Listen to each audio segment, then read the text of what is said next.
Inspiration involves two different steps. One is inspiration, other one is expiration.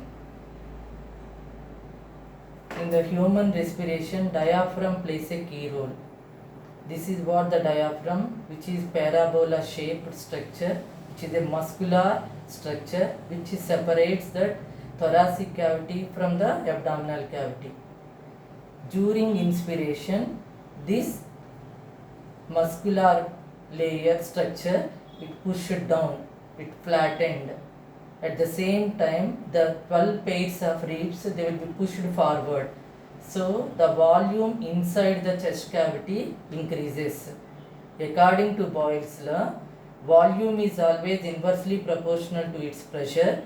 So when the volume in the chest cavity increases, ultimately the pressure decreases than outside air pressure. So the outside air rushes into the lungs. During expiration, again the same muscular structure, the diaphragm, goes back to its original shape by relaxation. It is having its parabola shape and the ribs which are coming back. So inside the chest cavity the volume decreases, ultimately the pressure increases. So here inside that air pressure is greater than outside atmospheric pressure. That is what air rushes out from lungs to outside through our nostrils. Now let us discuss the differences between inspiration and expiration.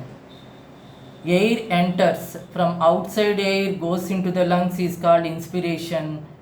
Air from lungs comes out through nostrils, it is called expiration.